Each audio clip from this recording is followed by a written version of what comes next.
Hi all.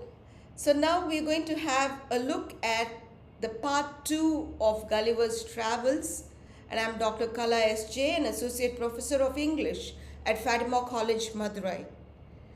So in this part 2 of Gulliver's Travels, we find Lemuel Gulliver traveling to Brobdingnag. So he undertakes a voyage to Brobdingnag, and here through this voyage Jonathan Swift tries to continue his critique of the 18th century European society, but from the lens of giants. Okay, so here he tries to draw a stark contrast between the tiny Lilliputians and the enormous Brobdingnagians. And by doing that, Swift provides us with a new perspective to highlight upon the human follies and vices. So here you find Gulliver being in Brobdingnag. So unlike Lilliput, where Gulliver was a giant and Lilliputs were not more than 6 inches, here you find Gulliver taking the role of the Lilliputs and the inhabitants being giants. So in this new setting, it's Gulliver who's a tiny being, and his experiences offer a fresh satirical look at the European society, through which our focus will turn on to politics, culture, human nature, and besides that, in this you'll also find that Swift makes fun of the application of knowledge and technology. So let's begin with the political satire. Now here you find that the king of Brobdingnag has a different view of Europe when Gulliver presents to him about the European politics. So a critique of the European politics is given here through Gulliver, who describes the European politics to the king of Brobdingnag. And after listening to it, the king is not happy, he's rather appalled, and he views the Europeans as corrupt, petty, and brutal. And through the king's reactions, Swift satirizes on the moral and ethical failings of the European political systems. And he also underscores the gap between the purported ideals. So when the politics or when the government was formed, it was very idealistic, but then it has a very different picture altogether in reality. So there is a kind of a contrast between the ideals and the reality of governance. So now again, the king of Brobdingnag does not view Europe in a better way. He has a disdain for war and conquest. So the king is particularly horrified when he learns that the Europeans engage in wars, and that he doesn't understand the concept of standing armies. So he criticizes the Europeans as barbaric. So Swift has really guts enough to call his people so through this satire. So this satirical perspective targets a glorification of military power and the conquest in European politics. And it doesn't stop with that. Swift proceeds to give us a critique of colonialism. And here Gulliver takes great pride in talking about the European achievements and in presenting about them to the king.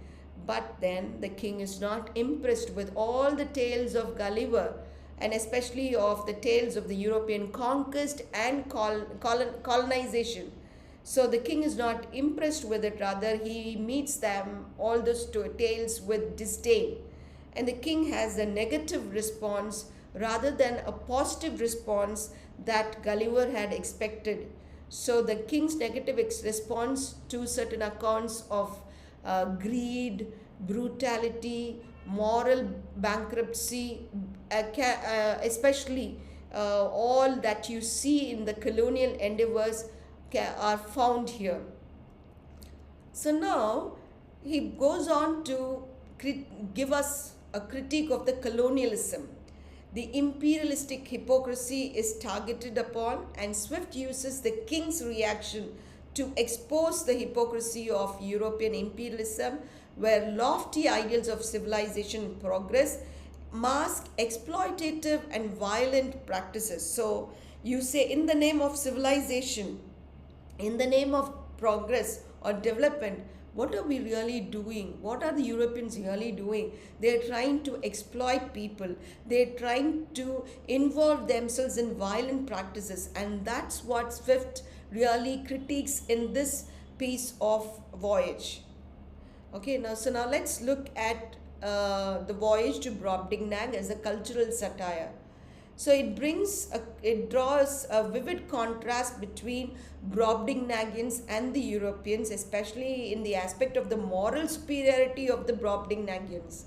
They are depicted as morally superior to Europeans because their society is straightforward, honest, and above all, it's governed by common sense. So this has a sharp contrast to the European culture, which abounds in deceit, that's to say cheating, corruption, and complexity.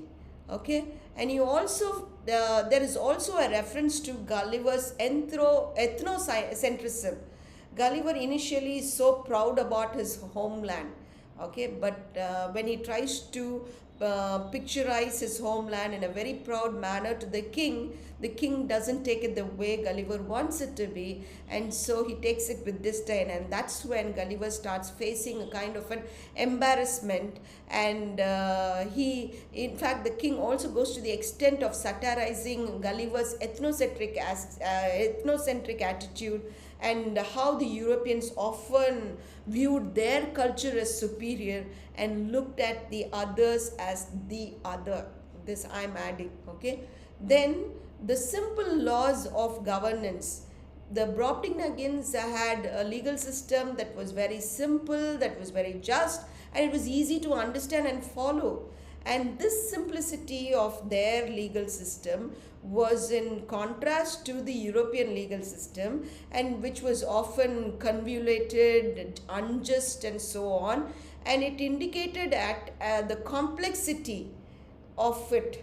So, where it also suggested that the more and more the legal system became more complex, it just emphasized upon how it aimed at protecting only the powerful and confusing the common people. Okay, so next let's move on to the scientific and intellectual satire. So here you find the first point is the perspective on human ingenuity. King's disinterest in, he's not so very interested in European science and technology. So when Gulliver tells him about all the advancements that they have made in Europe, the king is not really, doesn't evince any interest in learning about it. Rather, he is unimpressed by the European advancements, and he looks at them as just tools for unnecessary conflict and oppression. Okay, so this really is a critique that questions the true value and ethical application of scientific progress, suggesting that or indicating that or pointing at the fact that the technological advancements do not necessarily equate to moral or societal improvement. Okay, so now the next perspective on human ingenuity is practical knowledge over theoretical. The Brobdingnagians value practical knowledge and common sense over the theoretical science, and thereby they satirize the fact that sometimes satirize the impractical and esoteric nature of European intellectual pursuits. Okay, so now there is also a critique of intellectual pretensions. People tend to pretend that they are very high, great intellects. So Gulliver's miniature world, because now Gulliver is like a Lilliput and he belongs to a miniature world. So the perspective of the Brobdingnags, who view Gulliver's description of European knowledge and achievement as insignificant and trivial, because Gulliver himself is trivial, so whatever he talks about, that also they consider to be very insignificant and trivial, and thus It is an attack on the basic pretensions and self-importance of European intellectuals. So now let's move on to the satire on human nature.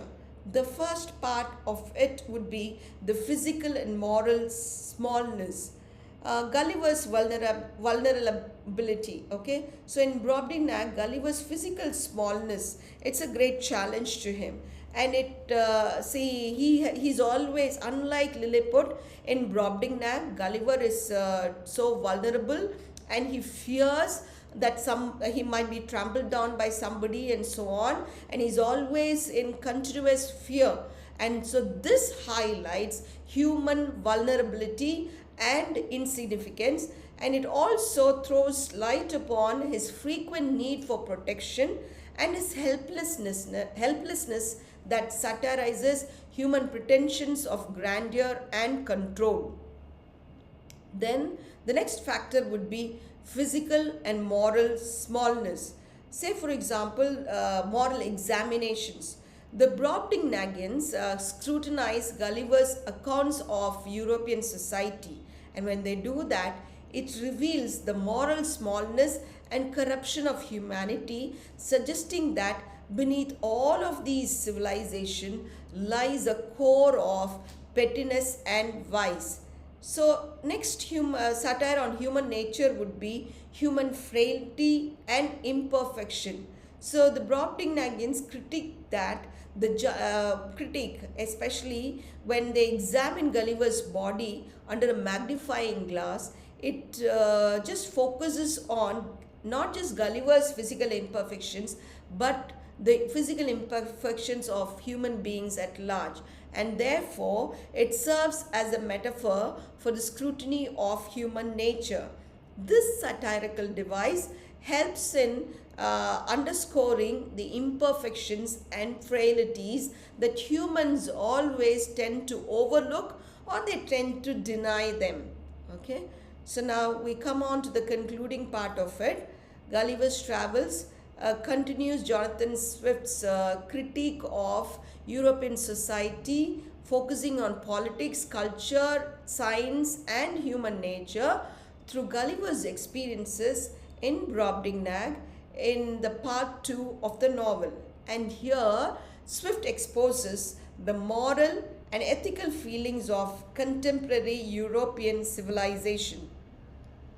And so there is an exaggerated contrast between Gulliver and the giants, and this serves in highlighting human pretensions, vulnerabilities, and the often misguided application of knowledge and power. People do not know where to apply knowledge, where to apply power. They do it wherever they want to and in unnecessary places. So that is being satirized upon.